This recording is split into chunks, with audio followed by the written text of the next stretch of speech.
आप सब लोग अपना अपना वीडियो चालू कर सकते हैं ताकि हम आपस में एक दूसरे को देखते हुए परमेश्वर की महिमा करने पाए। आप सब लोग खुश होंगे, मैं आशा करता हूं, और दिन प्रतिदिन हम परमेश्वर में बढ़ने की कोशिश कर रहे हैं। सारी महिमा हम परमेश्वर को देते हैं। आइए हम आज अपना समय, थोड़ा समय देंगे, ज्यादा बड़ा वचन नहीं है, छोटा ही सा वचन है। ज्यादा समय में आपका नहीं लूंगा, अधिकतम 20-25 मिनट का वचन है और हम सीधे आज वचनों में जाएंगे।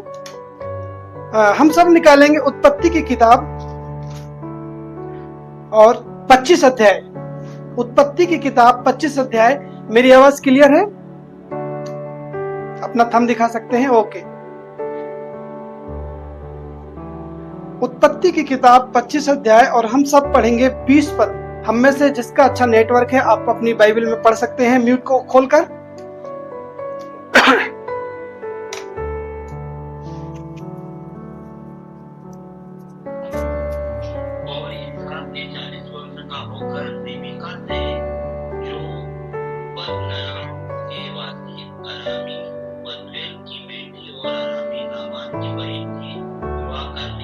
आबास।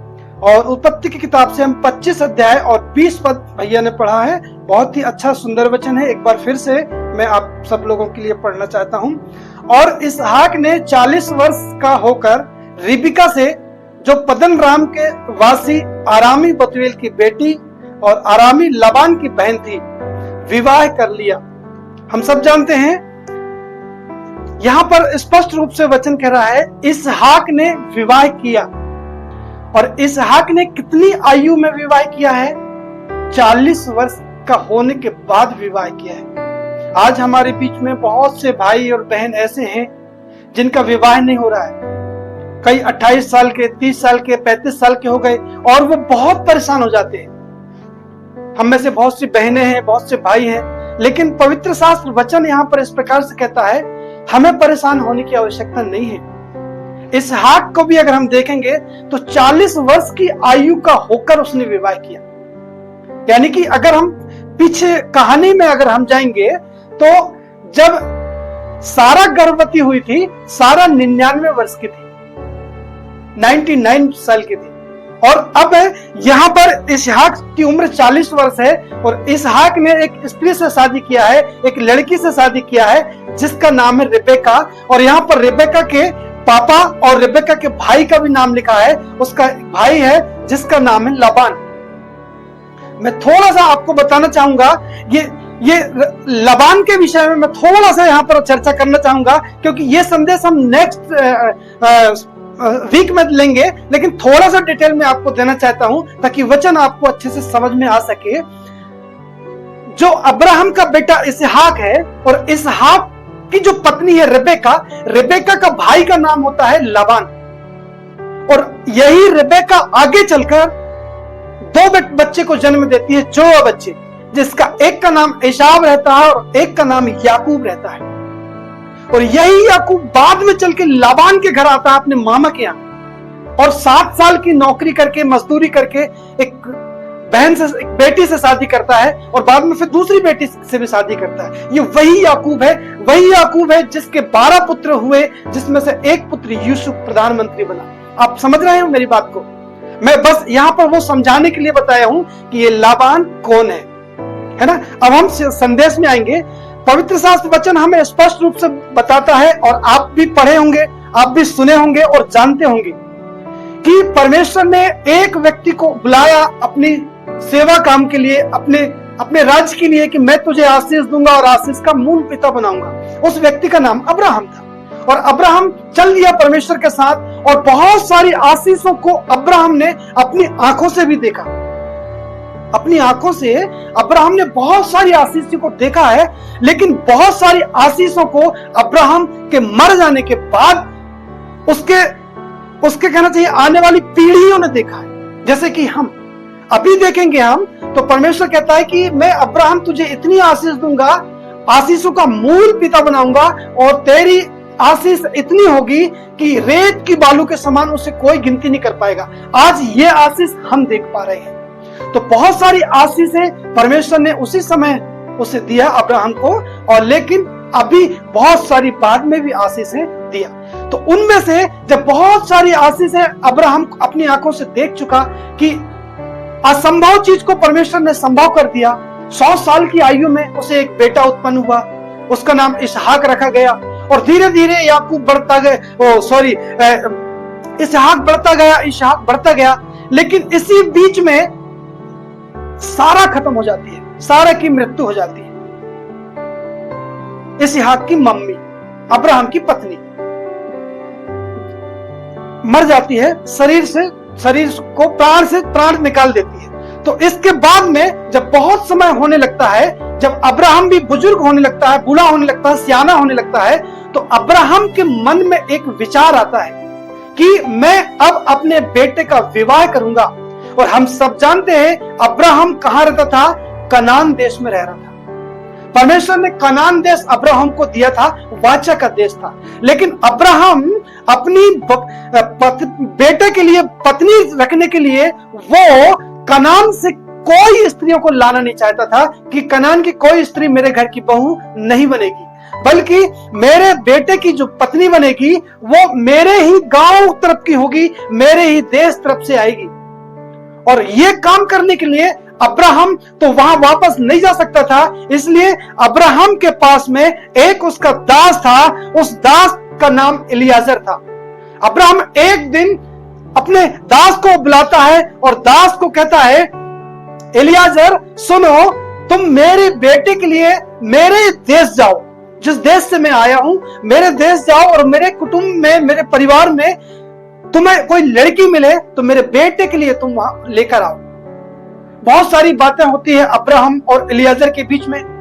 अब्राहम शपथ खिलाता है कि शपथ खाओ, तुम ढूंढोगे, प्रयास करोगे, कम से कम ढूंढोगे, और अगर ढूंढने पर भी तुम्हें अगर वो लड़की नहीं मिलेगी तो तुम मेरी शपथ से हम दोनों अलग अलग हो जाएंगे, कोई शपथ नहीं रहेगी। ऐसे दोनों के बीच में, एक दास के बीच में और एक नौकर के बीच में वार्तालाप होता है और बहुत सारी बातें होती हैं। अब्राहम कहता है मेरे ही खानदान में जाना, मेरे कुटुंब में जाना और मेरे लिए इसहाक के लिए बहू लेकर आना।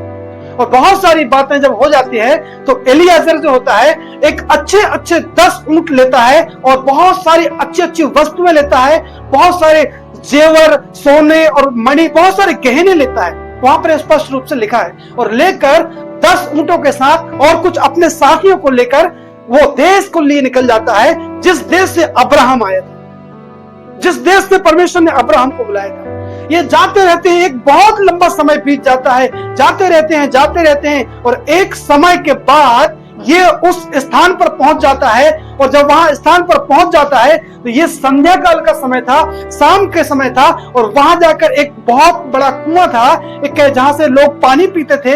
ये वहां जाकर एक पेड़ के नीचे में बैठ जाते हैं और वहां पर बैठकर अब वो एक बात कहता है, और वो इतनी सुंदर बात कहता है मेरे भाई और बहन, बहुत ही अद्भुत बात कहता है। और ये बात कहता है इलियाजर, जो अब्राहम का दास होता है। और अब्राहम का दास जब उस स्थान पर पहुंच जाता है तो वहां पर बैठकर वो अब्राहम के परमेश्वर से एक बात कहता है। वो बात मैं आपको पढ़ के बता रहा हूं। वो वहां पर कहता है, वो कहने लगता है, हे मेरे स्वामी अब्राहम के परमेश्वर यहोवा, आज तू मेरे कार्य को सिद्ध कर।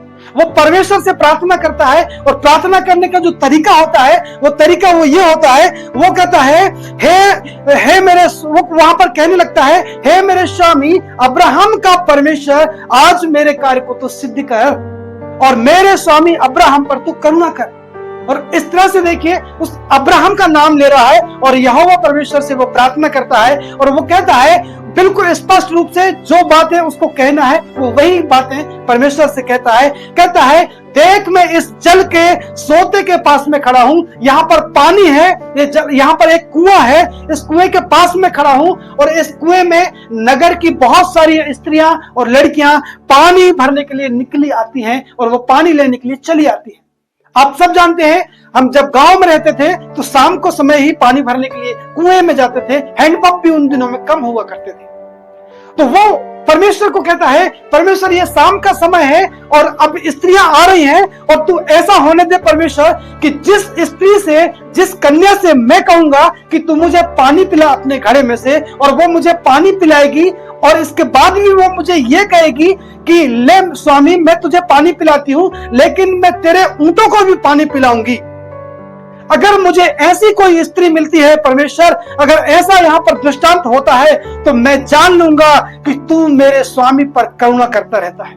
यहाँ पर देखिए वो जो एलियाजर होता है, एलियाजर किस तरह से परमेश्वर को कह रहा है, अगर मेरे स्वामी पर तेरी करुणा है, मेरे स्वामी पर तेरी कृपा है ना, तो ऐसा होने दे जिस स्त्री को मैं पसंद करूंगा और कहूंगा मुझे पिला, और वो खुद कहेगी कि मैं तेरे ऊंटों को भी पानी पिला दूं, मैं समझ जाऊंगा कि तूने मेरे स्वामी पर अपनी करुणा को बनाए रखा है। और बाइबल बताती है जैसे ही प्रार्थना करके ये खत्म हुआ, प्रार्थना करके रुका, तुरंत गांव से लड़कियां आ रही थी, और उन्हीं लड़कियों में से एक स्त्री थी जिसका नाम था रेबेका।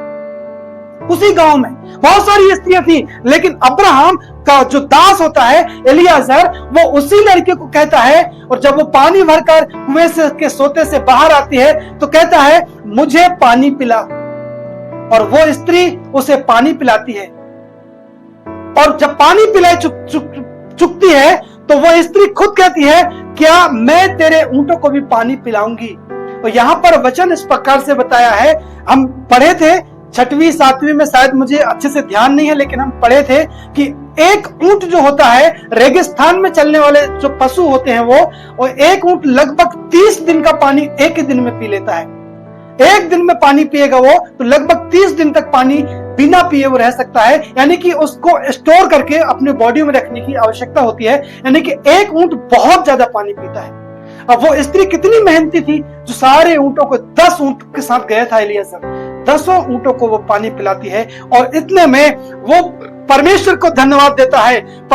यहाँ पर एलियाजर परमेश्वर को कहता है धन्य है यहोवा परमेश्वर, जो मेरे अब्राहम का परमेश्वर, जो तूने अपनी कृपा दृष्टि मेरे स्वामी पर बना कर रखी है, तू धन्य है। और वो दास उस स्त्री से पूछता है तू कौन है, तू किसकी बेटी है यहाँ पर। और वो स्त्री फिर वहां पर स्पष्ट रूप से उसको जवाब देती है, वो कहती है मेरा नाम रिबका है, जो अब्राहम के भाई नाहोर के जन्माए मिल्का के पुत्र बतूएल की बेटी हूँ, मैं उसकी बतूएल की बेटी हूँ। स्पष्ट रूप से उन्होंने अपना नाम बताती है स्त्री, अपना परिचय बताती है। तो वो एलियाजर होता है, कुछ वहां पर गहने देता है उसको पहनने के लिए, और कुछ नाक में नथ देता है, और हाथ की चूड़ी देता है, आधा तोला 1 तोला 10 तोले की लगभग, ऐसा कुछ वहां पर लिखा स्पष्ट रूप से। आप बाद में भी मनन कर सकते हैं, उत्पत्ति की किताब 24 अध्याय मनन करेंगे तो संपूर्ण जानकारी वहां पर लिखी है। लेकिन वहां पर एक जो रेबेका नाम की स्त्री थी, रेबेका नाम की स्त्री को परमेश्वर एक बात कह रहा है, और वो कह रहा है, वो 16 पद में लिखी है, उत्पत्ति 24 अध्याय 16 पद मैं आपके लिए पढ़ रहा हूं, आप भी अपनी बाइबल में पढ़ सकते हैं क्योंकि ये वचन पढ़ने योग्य है। वह अति सुंदर और कुमारी थी। रेबेका की सबसे पहली क्वालिटी थी, वो बहुत सुंदर थी और वो कुमारी लड़की थी। और इसके बाद में जो लिखा है, वो किसी पुरुष का मुंह ना देखा था। वह कुएं में सोते के पास उतर गई और अपना घड़ा भर के फिर ऊपर आई। यहाँ पर परमेश्वर उस लड़की की गवाही दे रहा है। वो एक तो बहुत सुंदर स्त्री थी और उसने अपने जीवन में कभी व्यभिचार नहीं किया था।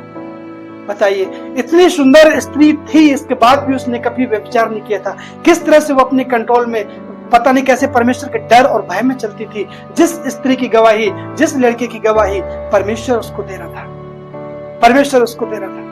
और वहां पर क्या हुआ अगर हम देखेंगे तो उन्होंने ऊंटों को भी पानी पिलाई। और अब्राहम का जो एलियाजर था, अब्राहम का दास था, वो परमेश्वर को फिर से धन्यवाद करता है। धन्यवाद हो यहोवा परमेश्वर, मेरे अब्राहम का परमेश्वर, मेरे स्वामी का परमेश्वर, तूने अब्राहम पर अपनी करुणा बना कर रखी है, तूने उसका भूला नहीं है। और बाइबल बताती है, वो स्त्री जब उसको पानी पिला चुकी, ये कुछ गहने उसको दे दिया, वह स्त्री दौड़ के अपने घर जाती है, अपने मम्मी को, अपने पापा को, अपने भाई को बताती है, एक व्यक्ति है जिसको मैंने ऐसा ऐसा करके आई हूं, उसे पानी पिलाया है, उसने मुझे ये जेवर दिए और उसने पूछा है क्या तुम्हारे यहाँ रुकने के लिए तुम्हारे घर में रुकने के लिए क्या हमारे लिए स्थान है? वो कहती है हमारे घर में स्थान है, हमारे घर में पुआल है, चारा है, ऊंटों को रखने के लिए बहुत सारा स्थान है। और बाइबल बताती है, पवित्र शास्त्र वचन यहाँ पर इस प्रकार से कहता है, वो अपने भाई को भी बताती है और भाई जैसे ही ये सारी बातों को सुनता है भाई झट से आता है। और यहाँ पर भी देखेंगे तो 21 पद में मैं पढ़ूंगा 24 का 31 में, वहां पर भी बहुत अद्भुत बात है। उसका भाई जो लबान होता है, रेबेका का भाई, वो कहता है दौड़ के उसके पास आता है, दास के पास आता है और उसको कहता है, हे यहोवा की ओर से धन्य पुरुष भीतर राजा, तू क्यों बाहर खड़ा है? मैंने घर को और ऊंटों के लिए भी स्थान तैयार किया है। यहाँ पर जो लबान एक बात कहता है, अभी तो उसकी बहन जाके बता के ही आई है और वो तुरंत दौड़ के आया है और उसके पास, दास के पास, कि मैं उससे घर लेवा चलूं। तो वो फिर कैसे कह रहा है कि मैंने तेरे लिए स्थान तैयार किया है? वो तो तुरंत उसकी बहन की बात को सुनकर दौड़ के आया है, अगर आप बाइबल को ध्यान से पढ़ेंगे। लेकिन फिर वो यहाँ पर ऐसा क्यों कह रहा है कि हे यहोवा की ओर से धन्य पुरुष, तू क्यों बाहर खड़ा है? मैंने घर को और ऊंटों के लिए स्थान तैयार किया है। असल में हम देखेंगे उनके यहाँ भी ऊंट हुआ करते थे, लेकिन उसने अपने हृदय से तैयार हो गया था, मैं इस व्यक्ति को अपने घर में जगह दूंगा, मैं इस व्यक्ति को अपने घर में रहने दूंगा, इसके ऊंटों को चारा दूंगा, पानी दूंगा और ये हमारे घर में विश्राम करेंगे। और पवित्र शास्त्र बाइबल वहां पर बताती है, वो व्यक्ति अब्राहम का जो दास था उसके घर में, नाहोर के घर में पहुंच गया और वहां पर सारी बातें कह सुनाई। मैं अब्राहम का दास हूं। परमेश्वर ने अब्राहम को बहुत आशीष किया है और परमेश्वर ने बुढ़ापे में उसको संतान दिया है और पूरी बातों का विवरण करता है। मेरे स्वामी ने मुझसे वायदा किया है, वचन लिया है कि मेरे बेटे के लिए तू पत्नी लेकर आना तो मेरे ही रिश्तेदार से लेकर आना है, अन्यथा कहीं और की नहीं लेकर आना है। सारी बातें जब वहां पर कह सुनाता है तो उनके भाई और उनके मम्मी पापा सब लोग तैयार हो जाते हैं, सब लोग तैयार हो जाते हैं। हम जरूर तुझे अपनी बहन को देंगे, हम जरूर अपनी बेटी को देंगे। और ये सारी बातें जब हो जाती है, ये बहुत सारी बातें जब हो जाती है तो वो वहां पर हम देखेंगे वो रेबेका को पूछते हैं, क्या तू इसके साथ जाने के लिए तैयार है? रेबेका ने बहुत अच्छा उत्तर दिया है। रेबेका कहती है, मैं जाऊंगी, मैं इस व्यक्ति के साथ जाऊंगी। रेबेका तैयार हो जाती है। उनके परिवार के कहते हैं, अभी हमें 10 दिन और रुकने दो, अभी तुम 10 दिन के बाद यहां से जाना।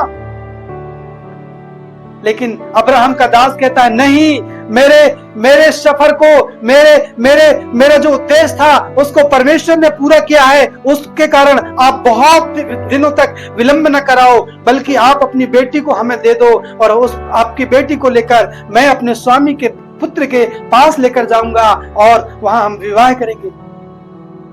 और परमेश्वर ने बहुत उसकी प्रार्थना को सुनकर बहुत अच्छी रीति से आशीष दिया है, बहुत अच्छी रीति से आशीष दिया है। अब्राहम के नाम लेकर कैसे परमेश्वर का दास ने वहां पर प्रार्थना किया है। अब्राहम का दास ने प्रार्थना किया है, हे अब्राहम के परमेश्वर, तू मेरी प्रार्थना को सफल कर, मेरी यात्रा को सफल कर।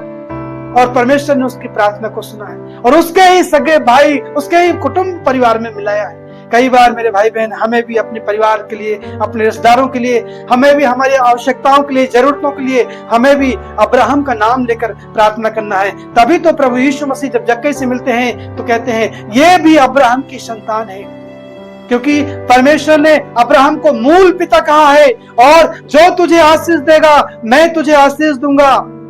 परमेश्वर ने अब्राहम से वादा किया है, इसलिए परमेश्वर तो अब्राहम को मित्र भी कहा है। भजन संहिता में परमेश्वर का दास 3 अध्याय और 8 पद में स्पष्ट रूप से लिखा है, उद्धार यहोवा की ओर से होता है और हे यहोवा, तेरी आशीष तेरी प्रजा पर हो। तेरी आशीष, परमेश्वर की आशीष उसकी प्रजा पर हो। उसकी प्रजा कौन है? आप हैं और मैं हैं, जो हम प्रभु यीशु मसीह पर विश्वास रखते हैं। हम सब अब्राहम की संतान हैं। और ऐसा पवित्र शास्त्र बाइबल इस तरह से बताती है। और वो रेबेका अपने स्वामी के साथ चल दी, अपने दास के स्वामी के साथ चल दी। और जब वापस आए काफी लंबा सफर करके और दूर से जब अपने देश कनान में आते हैं वो, तो दूर से देखते हैं वहां पर इसहाक टहल रहा था। इसहाक सुबह सुबह टहल रहा था, और वहां पर जब वो टहल रहा था, मैदान में ध्यान करने के लिए निकला था, तो वो दूर से आंखें उठाकर देखती है और पूछती है, ये व्यक्ति टहल रहा है, ये व्यक्ति कौन है? तब वो दास जो है रेबेका को बताता है, वह तो तेरा स्वामी है। और रेबेका पवित्र वचन कहता है तुरंत उतर कर अपने घूंघट में आ जाती है और बाद में इसहाक से मिलती है। फिर इसहाक उसे अपने घर लेकर जाता है और बाद में विवाह करता है। परमेश्वर ने बहुत सुंदर और बहुत अद्भुत रीति से परमेश्वर ने इसहाक को दुल्हन दिया था। बहुत सुंदर रीति से परमेश्वर ने इसहाक को दुल्हन दिया था।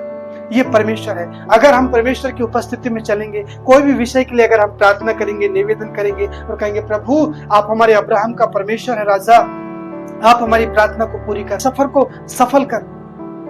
किसी भी विषय के लिए अगर हम परमेश्वर से इस तरह से अगर हम प्रार्थना करेंगे तो अद्भुत रीति से परमेश्वर भी हमें सफलता हासिल देगा, हमें भी परमेश्वर सफलता प्रदान करेगा। प्रभु इन वचनों के द्वारा आप सबको बहुत आशीष का कारण बनाए। आप सबको जय मसीह की। आइए हम प्रार्थना करेंगे।